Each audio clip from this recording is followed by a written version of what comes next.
Hello everyone, मैं विनय Upadhyay present कर रहा हूँ और इस वीडियो में हम लोग देखेंगे करंट अफेयर्स के कुछ इंपॉर्टेंट करंट जो है क्वेश्चंस।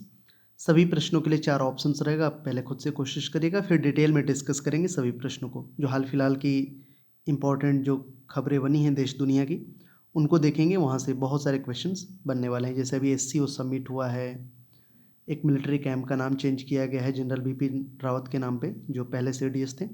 इसी तरह के क्वेश्चंस रहेंगे। चलिए शुरू करते हैं। और करंट अफेयर्स के प्लेलिस्ट में इस तरह के और बहुत सारे वीडियोस मैंने बना रखे हैं, तो उन्हें भी आप ज़रूर देखिएगा, मिल जाएगा।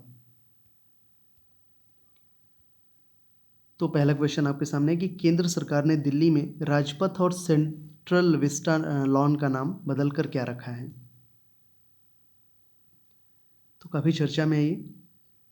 इसका नाम चेंज कर दिया गया है और रखा गया है अब कर्तव्य पथ। केंद्र सरकार ने दिल्ली में राजपथ और सेंट्रल विस्टा लॉन का नाम बदल के रख दिया है कर्तव्य पथ। याद रखिएगा।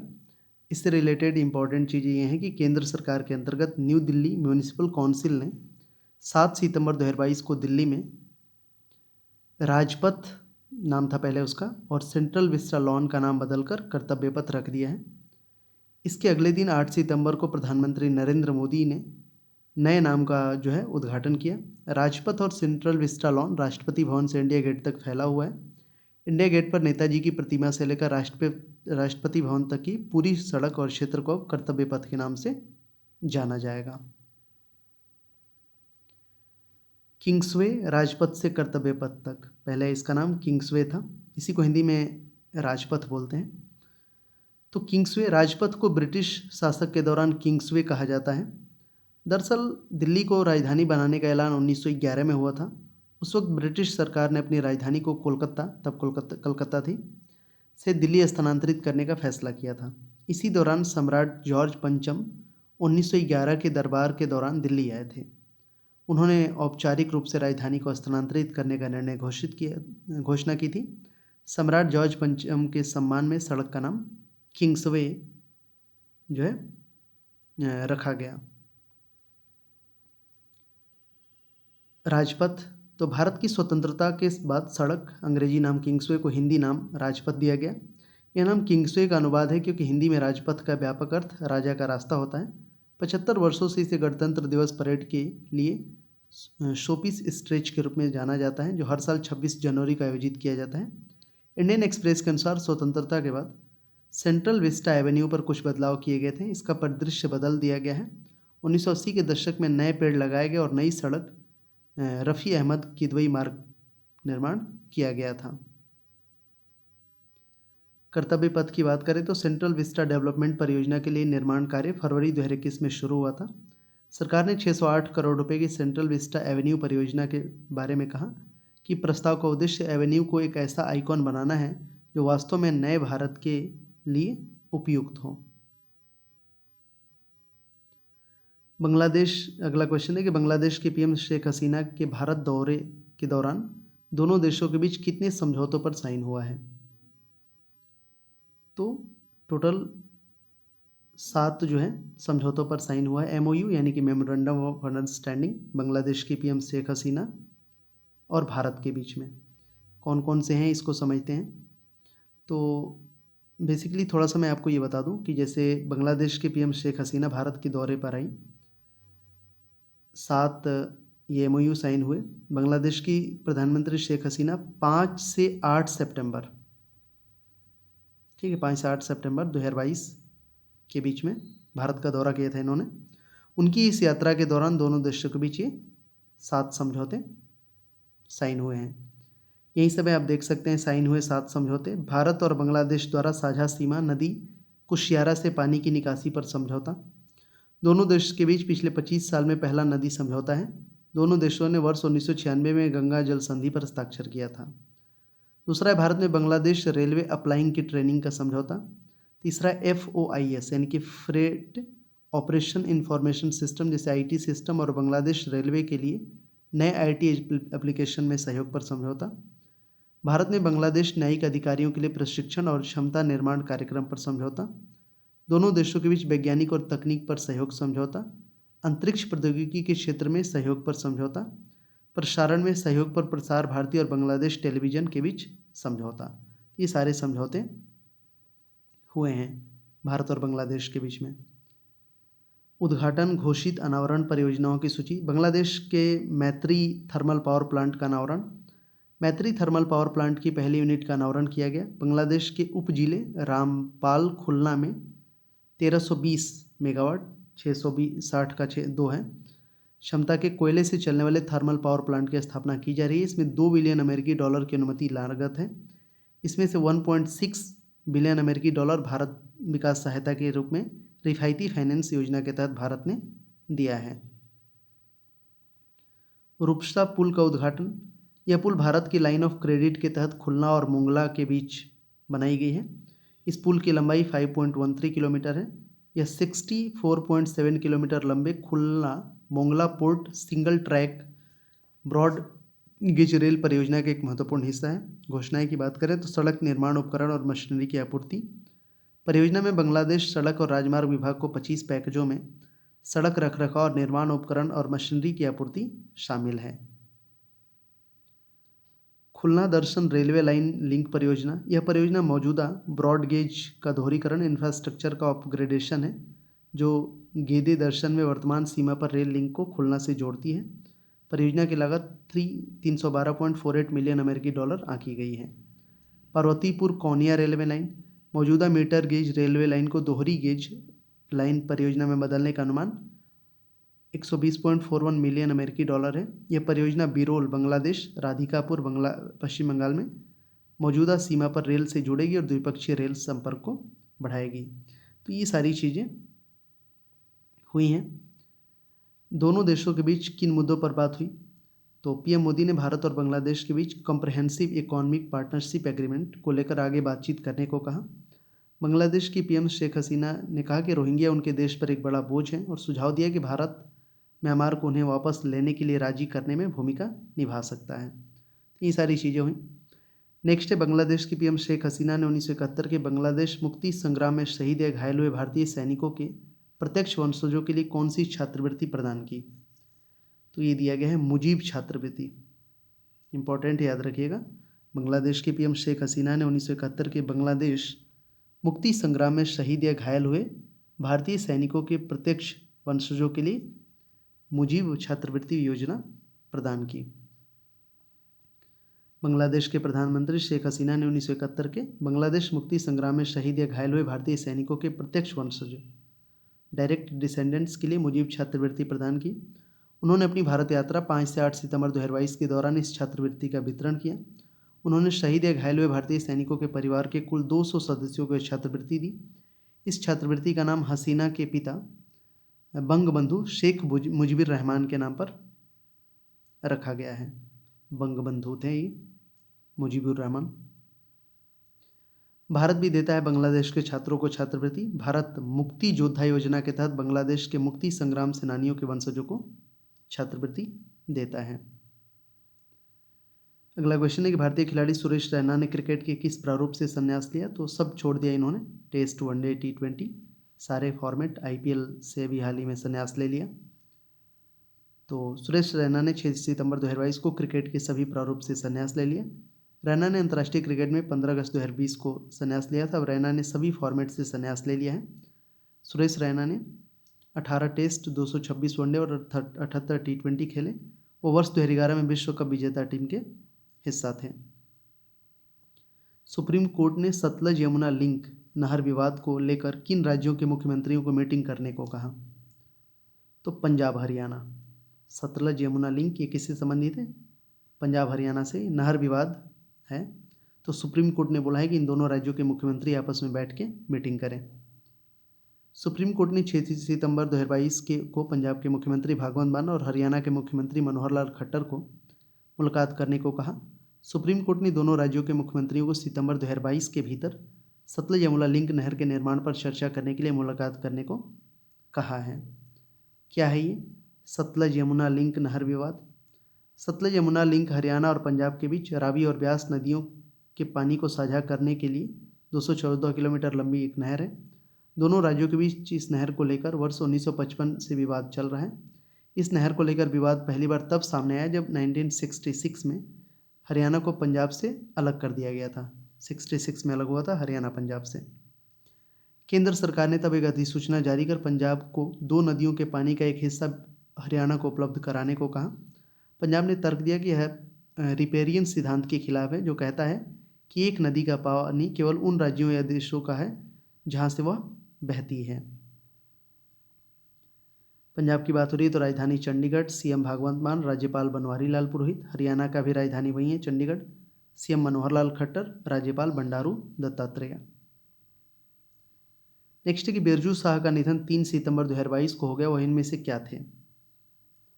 तो ये एक मुक्केबाज थे बिरजू शाह। ठीक है, 48 ईयर्स के थे, बहुत कम उम्र में ही निधन हो गया। भारतीय मुक्केबाज थे। उन्होंने 1994 के एशियन गेम्स और कॉमनवेल्थ गेम्स में भारत के लिए कांस्य पदक जीते थे। 48 ईयर्स के थे, भारतीय मुक्केबाज थे। उन्होंने वर्ष 1994 के एशियन गेम्स और कॉमनवेल्थ गेम्स में भारत के लिए कांस्य पदक जीते थे। बिरजू शाह, उनका जन्म वर्ष 1974 में हुआ था। वो एशियन गेम्स और कॉमनवेल्थ गेम्स में पदक जीतने वाले पहले भारतीय बॉक्सर थे। शाह ने वर्ष 1993 के एशियाई जूनियर चैंपियनशिप और 1994 के एशियाई खेलों और राष्ट्रमंडल खेलों में लाइट फ्लाइट वेट वर्ग में कांस्य पदक जीता था। बाद में वह एक वित्तीय संकट से गुजरे और कुछ समय के लिए जमशेदपुर में एक निजी फर्म के साथ एक सुरक्षा गार्ड की नौकरी भी की। क्वेश्चन है नेक्स्ट, टीवी शंकर नारायणन का निधन 2 सितंबर 2022 को हो गया, वह इनमें से क्या थे? तो ये एक सिंगर थे, 77 ईयर्स के थे, का निधन हो गया। कर्नाटक के प्रसिद्ध गायक थे टीवी शंकर नारायणन। 77 ईयर्स, कर्नाटक के प्रसिद्ध गायक थे। शंकर नारायण का जन्म 1945 में मयिलादुथुराई तमिलनाडु में हुआ था। उन्होंने वर्ष 2003 में संगीत अकादमी का संगीत कलानिधि पुरस्कार से सम्मानित किया गया। इसी वर्ष उन्हें पद्म विभूषण से भी सम्मानित किया गया था। इंडिगो के नए सीईओ कौन बने हैं? तो ये बने हैं पीटर एल्बर्स। पीटर एल्बर्स ने 6 सितंबर 2022 को इंडिगो एयरलाइन के नए सीईओ के तौर पर पदभार संभाला है। इन्होंने रोनो जॉय दत्ता की जगह ली है। पीटर एल्बर्स ने 6 सितंबर 2022 को इंडिगो एयरलाइन के नए सीईओ के तौर पर पदभार संभाला है। एल्बर्स ने रोनो जॉय दत्ता की जगह ली है। इंडिगो ने मई 2022 में पीटर एल्बर्स को अपना सीईओ नियुक्त किया था। पीटर एल्बर्स की बात करें तो 52 ईयर्स के हैं। एल्बर्स ने पहले 2014 से KLM रॉयल डच एयरलाइंस के अध्यक्ष और मुख्य कार्यकारी अधिकारी के रूप में काम किया है। वह एयर फ्रांस KLM समूह की कार्यकारी समिति के सदस्य थे। 1992 में KLM में शिफोल हब में अपना करियर शुरू किया और समय के साथ नीदरलैंड और विदेश में जापान, ग्रीस और इटली में कई प्रबंधकीय पद पे रहे। तो ये हो गया पीटर एल्बर्स के बारे में। अगला क्वेश्चन है, ये बहुत इंपॉर्टेंट है, ये टॉपिक, यहाँ से क्वेश्चन बनेंगे। किस शहर में आयोजित SCO समिट में नरेंद्र मोदी, जिनपिंग, पुतिन और शाहबाज सहित कई लीडर शामिल हुए? तो हुए, ये हो चुका है। जगह का नाम है, याद रखना है, समरकंद। इसको मैप में आप देख लेना एक बार। समरकंद उज्बेकिस्तान का शहर है। राजधानी ताशकंद से, ताशकंद समझौता बहुत फेमस जगह है, 300 किलोमीटर दूर है ये ताशकंद फाइल, जहाँ लाल बहादुर शास्त्री का संदेहास्पद निधन भी हुआ था। तो समरकंद वहाँ से, ताशकंद से 300 किलोमीटर दूर है। समरकंद उज्बेकिस्तान का शहर है। राजधानी ताशकंद से 300 किलोमीटर की दूरी पर है। 15 से 16 सितंबर को उज्बेकिस्तान में प्रधानमंत्री नरेंद्र मोदी, चीन के राष्ट्रपति शी जिनपिंग आमने सामने हुए। इस समिट में SCO के 8 सदस्य, SCO के संघाई कॉरपोरेशन ऑर्गेनाइजेशन पूरा नाम है, इसके 8 प्रमुख देश कौन है? रूस, चीन, Bharat, Pakistan, Kazakhstan, Kyrgyzstan, Tajikistan, Uzbekistan. ये नाम याद रखना है कि लीडर हिस्सा लिए। 14 सितंबर को PM मोदी यहाँ के लिए रवाना हुए और 16 को वापस लौटे। लाइन ऑफ एक्चुअल कंट्रोल पर तनाव के बीच यह समिट महत्वपूर्ण है। आखिरी बार मोदी और शी जिनपिंग 2019 में ब्राजील में आयोजित ब्रिक्स शिखर सम्मेलन के दौरान आमने सामने थे। मई 2020 में पूर्वी लद्दाख में LAC पर भारतीय और चीनी सैनिकों के बीच सैन्य टकराव के बाद दोनों देशों के बीच संबंधों को झटका लगा था। उज्बेकिस्तान में हो रहा है ना, समरकंद में। President Shavkat Mirziyoyev, currency Uzbek som और कैपिटल ताशकंद। चीन और भारत की सेनाओं ने गोगरा हॉट स्प्रिंग्स इलाके में पीछे हटना शुरू किया। यह किस राज्य केंद्र शासित प्रदेश में स्थित है? तो ये बेसिकली लद्दाख में है। ये गोगरा हॉट स्प्रिंग्स लद्दाख में है। ठीक है, ये जो एससीओ हुआ था ना, SCO summit, Shanghai corporation organisation, ठीक उसके पहले ये हुआ। खास बात यह है कि यह सब एससीओ शंघाई कोऑपरेशन ऑर्गेनाइजेशन के लीडर समिट से ठीक पहले हुआ। इसमें भारत के पीएम नरेंद्र मोदी और चीन के प्रेसिडेंट शी जिनपिंग आमने सामने होने वाले थे। सेना पीछे हटी। Gogra hot springs eastern Ladakh में स्थित है। इसे पेट्रोल पॉइंट 15 भी कहा जाता है। पिछले 2 साल से यहाँ दोनों देशों की सेनाओं के बीच स्टैंड ऑफ था। इस गतिरोध को हल करने के लिए दोनों सेनाओं ने कोर कमांडर स्तर की 16 बैठकें की। अब दोनों देशों की सेनाओं ने पीछे हटने का फैसला किया है। अब 8 सितंबर 2022 को भारत और चीन की तरफ से जारी संयुक्त बयान जारी हुआ। इसमें कहा गया कि 16वें दौर की कोर कमांडर स्तर के बीच बनी सहमति के हिसाब से फैसला लिया गया है। सीमाई इलाके में शांति के लिए अच्छा है। ईस्टर्न लद्दाख में Pangong, Gogra, hot springs area से सैनिक पीछे हट गए हैं, लेकिन चुनौती अब भी कई है। जब 2 साल पहले तनाव शुरू हुआ था तो युद्ध स्तर की तैयारी के तहत भारी संख्या में सैनिकों को तैनात किए गए। साथ ही तोप, tank, missile, rocket launcher, fighter jet भी तैनात हुए थे। 2 बड़े पॉइंट्स पर बात नहीं है। चीन के साथ गतिरोध के 2 बड़े पॉइंट डेमचौक और डेपसोंग अब भी बरकरार हैं। हालांकि इन जगहों पर कई साल से भारत और चीन के बीच विवाद चल रहा है। चीन का कहना है कि पुराना मसला, इसलिए इस पर फिलहाल बात नहीं होगी।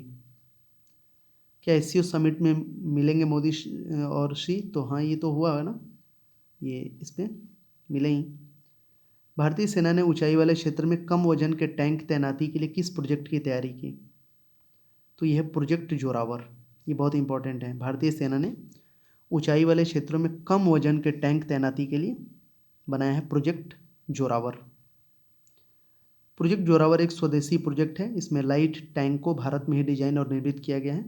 भारत की उत्तरी सीमाओं पर चीन से बढ़े हुए खतरे के भविष्य में बने रहने की संभावना के साथ सेना प्रोजेक्ट जोरावर शुरू कर रही है। इसका मकसद ऊंचाई वाले क्षेत्रों में त्वरित तैनाती और आवाजाही के लिए स्वदेशी कम वजन के टैंकों को शामिल करना है।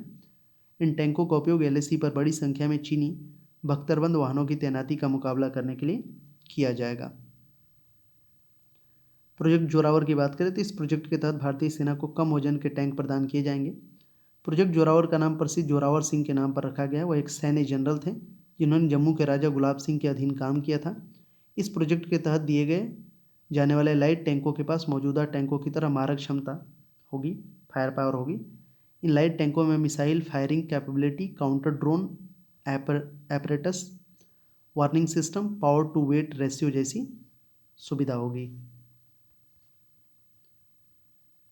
भारतीय सेना लाइट टैंकों में क्या सुविधा चाहती है? तो लाइट टैंक का वजन अधिकतम 25 टन, 10% मार्जिन के साथ होना चाहिए। Artificial intelligence, drone integration, active protection system और कई विशिष्ट technology. Active protection system, missile firing सहित मौजूदा टैंक के बराबर मारक क्षमता। यह लाइट टैंक उभयचर धरती और जल में प्रयोग होने वाला हो, ताकि इसे नदी के क्षेत्र में, यहाँ तक कि पूर्वी लद्दाख में पैंगोंग सो झील में भी तैनात किया जा सके। तो ये सारी सुविधाएं सोच रहा है इंडियन आर्मी। भारतीय सेना को लाइट टैंक की आवश्यकता क्यों है? तो सेना को पूर्वी लद्दाख में गतिरोध के समय परिचालन क्षेत्रों में काफ़ी संख्या में T-72 45 टन, T-90 40 टन टैंकों को शामिल करना पड़ा था। इन टैंकों ने विरोधी को पीछे हटने के लिए मजबूर भी किया था। हालांकि इन टैंकों को मुख्य रूप से मैदानी और रेगिस्तानी इलाके में संचालन के लिए डिजाइन किया गया है। पूर्वी लद्दाख में सीमा रेखा पर गतिरोध जारी है। चीन पूर्वी लद्दाख में लाइट टैंकों को स्थापित कर रहा है, जो कि भारत के लिए खतरे की बात है। इसके कारण से भारतीय सेना को लाइट टैंकों की जरूरत पड़ रही है, क्योंकि 25 टन से अधिक वजन वाले टैंकों के ऊपर पहाड़ पर ले जाना काफ़ी कठिन कार्य होता है और काफ़ी समय भी लेता है। भारतीय सेना में मौजूदा टैंक है Arjun MK-1A 68.5 ton, T-90 46 ton और T-72 45 टन। ठीक है, ये जो टैंक बनाने की बात किया जा रहा है प्रोजेक्ट जोरावर के तहत, इसका 25 टन ही वेट है बस। भारतीय मूल की किस महिला को यूके कैबिनेट में गृह सचिव, गृह मंत्री का पद मिला है? तो ये है सुएला ब्रेवरमैन। आपको पता होगा यूनाइटेड किंगडम की पीएम लीज ट्रस बनी है और उन्होंने अपने कैबिनेट में सुएला ब्रेवरमैन को शामिल किया है। यूनाइटेड किंगडम की पीएम लीज ट्रस ने अपने कैबिनेट में सुएला ब्रेवरमैन को शामिल किया। उन्हें होम सेक्रेटरी की जिम्मेदारी दी गई है। यह पद भारत के होम मिनिस्टर के बराबर होता है। उन्होंने भारतीय मूल के साथ ही प्रीति पटेल की जगह ली है। सुएला ब्रेवरमैन बैरिस्टर हैं, 42 ईयर्स की। इससे पहले बोरिस जॉनसन के नेतृत्व वाली सरकार में वह अटॉर्नी जनरल के पद पर काम कर रही थी। उनकी मां हिंदू तमिल और पिता गोवा के मूल निवासी हैं। वर्ष 2018 में उन्होंने रॉयल ब्रेवरमैन से शादी की थी। सुएला ब्रेवरमैन के पिता क्रिस्टी फर्नांडिस ने गोवा पुलिस को कंप्लेन किया है कि उनकी 2 पुश्तैनी संपत्तियां 13,900 वर्ग मीटर पर किसी ने कब्जा कर लिया है। पुलिस इस मामले की जांच कर रही है। क्वाड सीनियर ऑफिशियल मीटिंग सितंबर 2022 में कहाँ आयोजित हुई? तो भारत में। क्वाड 4 देशों का ये है ना, quad, Australia, Bharat, Japan, America, इसको भी समझते हैं। तो senior official meeting SOM quad का भारत में हुआ ये।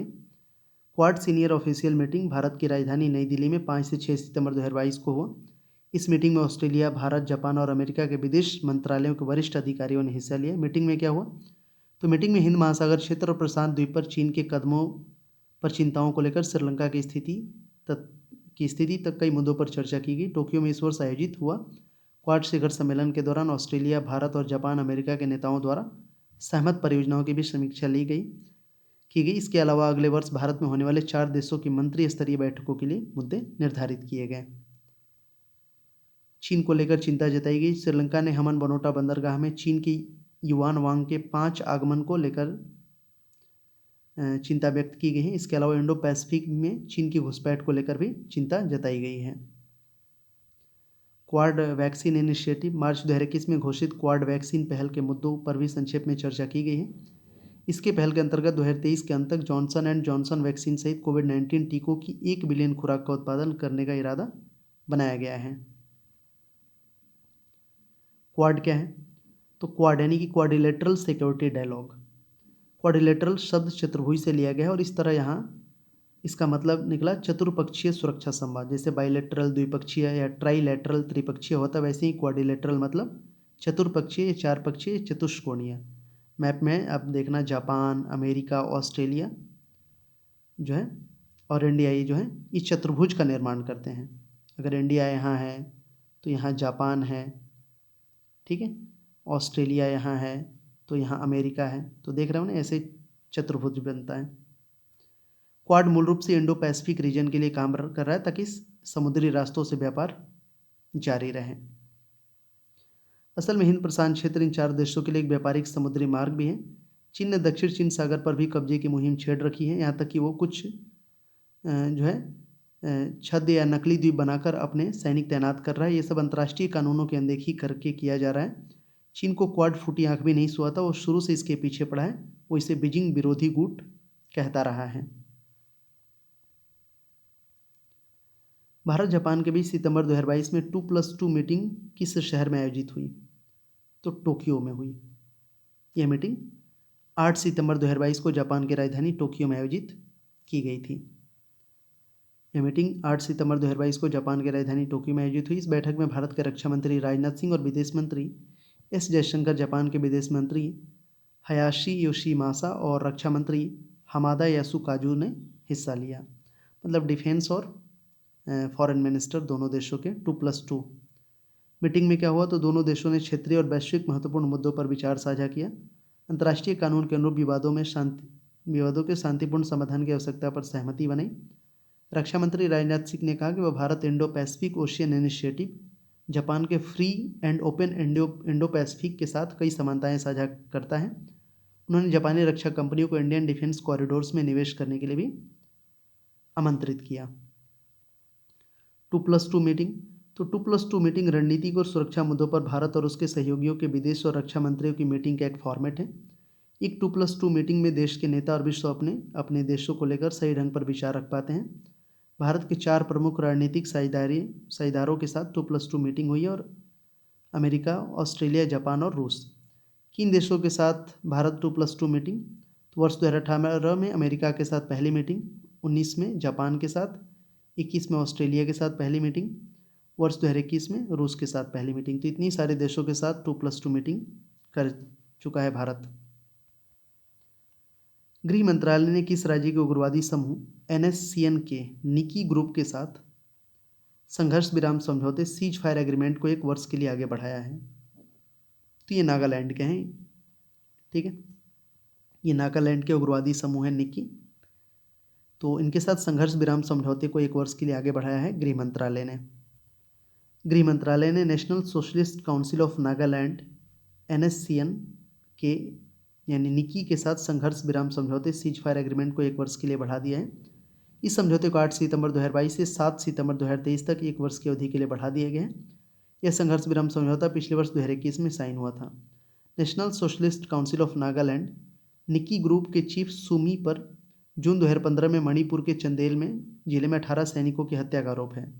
नेशनल इन्वेस्टिगेशन एजेंसी ने सुमी की गिरफ्तारी पर 10 लाख रुपए का इनाम रखा है। नागालैंड की बात हो रही तो राजधानी कोहिमा, CM नेफ्यू रियो, राज्यपाल जगदीश मुखी, असम के भी राज्यपाल हैं ये, और नागालैंड के भी। प्रोफेसर BB लाल का निधन 10 सितंबर 2022 को हो गया। वह इनमें से क्या थे? तो एक पुरातत्वविद थे प्रोफेसर BB लाल। ठीक है, उन्हें वर्ष 2021 में पद्म विभूषण सम्मान मिला था। BB लाल का पूरा नाम ब्रजवासी लाल था। वर्ष 1968 से 72 तक भारतीय पुरातत्व सर्वेक्षण विभाग के डायरेक्टर रहे। उनकी चर्चा सबसे अधिक राम मंदिर के सबूतों को उजागर किए जाने को लेकर होती रही। उन्होंने बाबरी मस्जिद की नींव पर राम मंदिर खड़ा किए जाने की बात कही थी, इसीलिए चर्चा में। विश्व आत्महत्या रोकथाम दिवस, वर्ल्ड सुसाइड प्रिवेंशन डे मनाया जाता है ये 10 सितंबर को। 10 सितंबर को मनाया जाता है विश्व आत्महत्या रोकथाम दिवस। 2022 की थीम है क्रिएटिंग होप थ्रू एक्शन, यानी लोगों को अपने काम के जरिए उम्मीद पैदा करना। NCRB की report accidental deaths and suicide in India 2021 के अनुसार 2021 में भारत में 1,64,033 लोगों ने सुसाइड किया। NCRB डेटा पे ऑलरेडी करंट अफेयर्स का वीडियो है, देख लेना करंट अफेयर्स के प्लेलिस्ट में। तो suicide victims by profession during, तो सबसे ज़्यादा जो है डेली वेज अर्नर ने किया है। फिर हाउसवाइफ, सेल्फ एम्प्लॉयड, प्रोफेशनल या salaried, unemployed, students, farming sector, retired pension और अदर्स। तो सबसे ज़्यादा डेली वेज अर्नर ने सुसाइड किया है 2021 में। फिर हाउसवाइफ, इसमें स्टूडेंट्स की भी संख्या में वृद्धि हुई है। हिमालय दिवस, तो हिमालय दिवस मनाया जाता है 9 सितंबर को। 9 सितंबर को हिमालय दिवस मनाया जाता है। किस राज्य में स्थित किबूथी मिलिट्री कैंप का नाम बदलकर देश के प्रथम CDS जनरल बिपिन रावत के नाम पर रखा गया है? तो अरुणाचल प्रदेश में है किबूथी किबीथू मिलिट्री कैंप, अरुणाचल प्रदेश में। किबीथू मिलिट्री कैंप का नया नाम जनरल बिपिन रावत मिलिट्री गैरिसॉन कर दिया गया है। यह नामकरण अरुणाचल प्रदेश के governor brigadier retired BD Mishra और CM पेमा खांडू ने किया। कार्यक्रम के दौरान जनरल रावत की बेटी तारिणी भी मौजूद थी। जनरल बिपिन रावत देश के पहले CDS chief of defence staff थे। उनका निधन 8 दिसंबर 2021 को हेलीकॉप्टर दुर्घटना में हो गया। एयरफोर्स के हेलीकॉप्टर में MI-17V5 की यह दुर्घटना तमिलनाडु में defence services staff college Wellington के रास्ते में हुआ था। उस दौरान उनकी पत्नी मधुलिका रावत और 12 अन्य सैन्य कर्मियों का भी निधन हो गया था। जनरल रावत को मरणोपरांत पद्म विभूषण से सम्मानित किया जा चुका है। जनरल रावत को। किबीथू मिलिट्री कैंप, यह अरुणाचल प्रदेश में LAC line of actual control के बेहद नज़दीक है। जनरल रावत ने 1999-2000 तक किबीथू में कर्नल के रूप में अपनी बटालियन 511 गोरखा राइफल की कमान संभाली थी। उन्होंने यहाँ के लोहित घाटी के तट पर एक छोटे से गांव किबीथू के सुरक्षा ढांचे को मजबूत करने में योगदान दिया था। अरुणाचल प्रदेश के CM पेमा खांडू ने इस जगह पर 22 किलोमीटर की सड़क का नाम भी बिपिन रावत के मार्ग के रूप में समर्पित किया। राज्यपाल BD मिश्रा ने स्थानीय पारंपरिक स्थापत्य शैली में निर्मित एक भव्य द्वार का उद्घाटन किया। इंडियन आर्मी चीफ है जनरल मनोज पांडे। नेक्स्ट है कि किस पीठ के शंकराचार्य स्वरूपानंद सरस्वती का निधन 11 सितंबर 2022 को हो गया? तो द्वारका पीठ, द्वारका शारदा मठ और ज्योतिषी पीठ ज्योतिर्मठ, ये दोनों के थे। A और B इसका आंसर हो जाएगा। कहाँ पर स्थित है पीठ? तो द्वारका पीठ है द्वारका, शारदा मठ गुजरात में, ज्योतिषी पीठ ज्योतिर्मठ उत्तराखंड में। नरसिंहपुर में निधन MP में है। शंकराचार्य स्वरूपानंद सरस्वती 99 साल के थे। उन्होंने मध्य प्रदेश के नरसिंहपुर में आखिरी सांस ली। स्वरूपानंद सरस्वती को हिंदुओं का बड़ा धर्मगुरु माना जाता था। शंकराचार्य स्वामी स्वरूपानंद सरस्वती ने साईं बाबा पर विवादित बयान दिया था। उन्होंने साईं को अमंगलकारी करार दिया था। 1981 में शंकराचार्य की उपाधि मिली। शंकराचार्य स्वरूपानंद सरस्वती का शुरुआती नाम स्वामी स्वरूपानंद था। वे 1950 में दंडी सन्यासी बनाए गए थे। तब वे स्वामी स्वरूपानंद सरस्वती नाम से जाने जाने लगे। 1981 में शंकराचार्य की उपाधि मिली। साधुओं को कैसे देते हैं भू समाधि? तो शैव, नाथ, दशनामी, अघोर और शाक्त परंपरा के साधु संतों को भू समाधि दी जाती है। देश में 4 शंकराचार्य पीठ हैं, आपको पता होना चाहिए। पूर्व में गोवर्धन, जगन्नाथपुरी उड़ीसा, पश्चिम में शारदा मठ गुजरात, उत्तर में ज्योतिर्मठ बद्रीधाम उत्तराखंड और दक्षिण में श्रृंगेरी मठ। पीठ के बारे में थोड़ा सा जानते हैं। तो आदि शंकराचार्य ने ईसा से पूर्व 8वीं शताब्दी में ये चारों मठ स्थापित किए थे। आज भी इन 4 शंकराचार्यों के नेतृत्व में चलाया जाता है। इन मठों के अलावा आदि शंकराचार्य ने 12 ज्योतिर्लिंग की भी स्थापना की थी। इन मठों में गुरु शिष्य परंपरा का निर्वहन होता है। पूरे भारत में सन्यासी अलग अलग मठ से जुड़े होते हैं। यहाँ उन्हें सन्यास की दीक्षा दी जाती है। जो भी इन मठों का मठाधीश बनता है वह शंकराचार्य कहलाता है। अपने जीवन काल में ही अपने सबसे योग्य शिष्य को उत्तराधिकारी बना देता है। आगे बढ़ेंगे। भारतीय नौसेना के पूर्व चीफ एडमिरल सुनील लांबा को किस देश ने प्रतिष्ठित पिंगट जसा जयमिलंग टेंटेरा यानी कि मेधावी सेवा पदक से सम्मानित किया है? तो सिंगापुर ने मेधावी सेवा पदक से सम्मानित किया है पूर्व चीफ एडमिरल सुनील लांबा को इंडियन नेवी के। सिंगापुर के राष्ट्रपति मैडम हलीमा याकूब की ओर से वहाँ के डिफेंस मिनिस्टर डॉक्टर एनजी इंग हेन ने सम्मान दिया। एडमिरल सुनील लांबा को अवार्ड 8 सितंबर 2022 को मिला। यह पुरस्कार भारत और सिंगापुर के बीच मजबूत द्विपक्षीय रक्षा संबंधों के साथ साथ दोनों नौसेनाओं के बीच जुड़ाव को मजबूत करने में शानदार योगदान के लिए दिया गया है। सिंगापुर की बात करें तो किस महादेश में? एशिया में। मलेशिया और इंडोनेशिया के करीब है। राष्ट्रपति यहाँ की मैडम हलीमा याकूब, पीएम ली सिन लुंग, राजधानी सिंगापुर, मुद्रा Singapore dollar. UNESCO global network of learning cities में पहली बार किन भारतीय शहरों को शामिल किया गया है? तो डी इसका आंसर होगा, त्रिशूर, वारंगल और नीलांबूर आगरा। इन चारों को। त्रिशूर केरल में है, वारंगल भी केरल में ही है, नीलांबूर तेलंगाना में है और आगरा तो उत्तर प्रदेश में है। 3-4 शहरों को पहली बार UNESCO global network of learning cities में शामिल किया गया है। केरल के 2 शहर त्रिशूर, नीलांबूर, तेलंगाना का एक शहर वारंगल को UNESCO global network of learning cities में शामिल किया गया है। भारत सहित विश्व के 44 देशों के 77 शहरों को वर्ष 2022 में इस सूची में शामिल किया गया। अब तक टोटल 76 देशों के 294 शहरों को लिस्ट में शामिल किया जा चुका है। UNESCO global network of learning cities की बात करें तो इसे वर्ष 2013 में शुरू किया गया था। सस्टेनेबल डेवलपमेंट गोल्स कुल 17 हैं को पूरा करने के लिए सपोर्ट, क्वालिटी एजुकेशन और शहर सेफ हो, लर्निंग सिटी सभी के लिए निरंतर और आजीवन सीखने को बढ़ावा देता है। इसका उद्देश्य विकास के सभी चरणों में सीखने वाले शहरों को अन्य शहरों के साथ विचारों और कलाओं को साझा करके उनका भी विकास सुनिश्चित करना है। नीलांबूर की बात करें तो केरल के मलप्पुरम जिले में स्थित एक नगर है। इस शहर में ग्रामीण और शहरी रहन सहन का एक मिश्रित रूप देखा जा सकता है। यहाँ प्रसिद्ध इको टूरिज्म डेस्टिनेशन है। यहाँ की अधिकांश आबादी कृषि और संबंध उद्योगों पर निर्भर है। त्रिशूर को केरल की सांस्कृतिक राजधानी कहा जाता है। यह विशेष रूप से स्वर्णकला आभूषण उद्योग के रूप में भी जाना जाता है। यह भी एक पर्यटक का केंद्र है। वारंगल, यह तेलंगाना का सांस्कृतिक विरासत वाला शहर है। यह भी पर्यटक केंद्र है। वारंगल की अर्थव्यवस्था मुख्य रूप से कृषि और औद्योगिक केंद्रों पर निर्भर करती है। यूनेस्को की बात हो रही है। स्थापना 16 नवंबर 1945 और मुख्यालय पेरिस, फ्रांस में।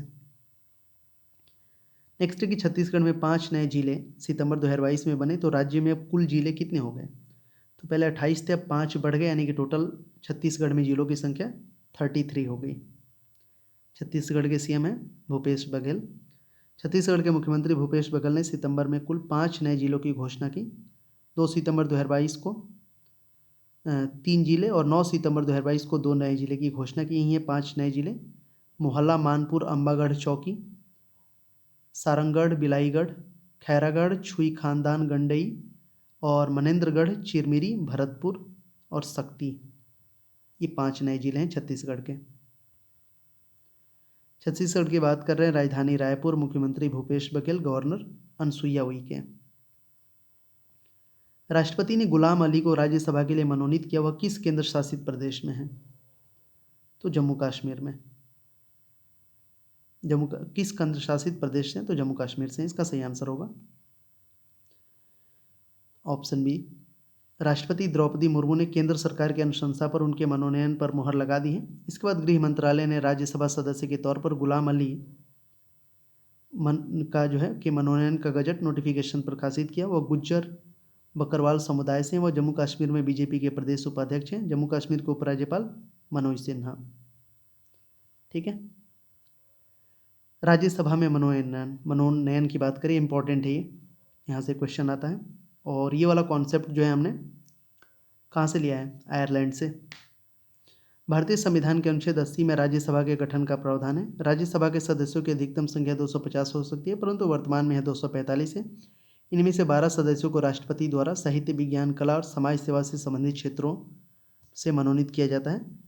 इसके पहले जुलाई 2022 में राष्ट्रपति ने 4 लोगों को राज्यसभा सदस्य मनोनीत किया था। एथलीट पीटी उषा, संगीतकार इलैयाराजा, स्क्रिप्ट राइटर विजेंद्र प्रसाद और समाजसेवी वीरेंद्र हेगड़े।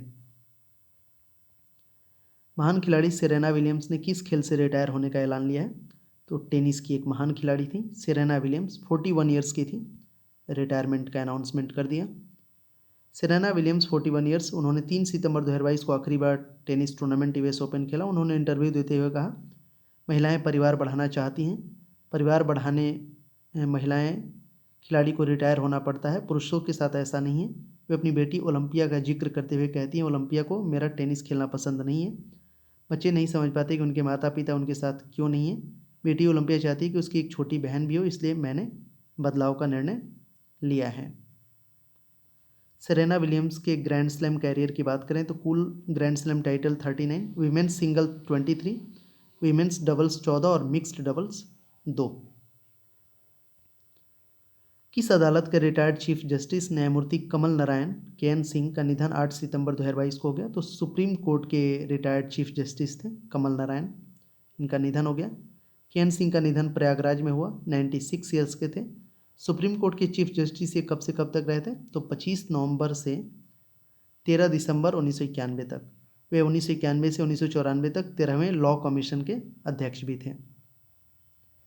किस देश की क्रिकेट टीम के कप्तान एरन फिंच ने ODI one day international cricket match से संन्यास ले लिया है? तो ऑस्ट्रेलिया के ये हैं एरन फिंच, वनडे से संन्यास लिया है बस।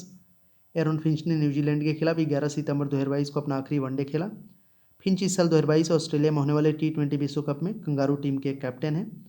ऑस्ट्रेलिया की बात करें तो PM एंथोनी अल्बनीज राजधानी कैनबरा और सम्राट किंग चार्ल्स जो वहीं UK वाले महारानी एलिजाबेथ के मरने के बाद बने हैं। अंतर्राष्ट्रीय साक्षरता दिवस इंटरनेशनल लिटरेसी डे ये मनाया जाता है 8 सितंबर को। अंतर्राष्ट्रीय साक्षरता दिवस 8 सितंबर को मनाया जाता है, याद रखिएगा।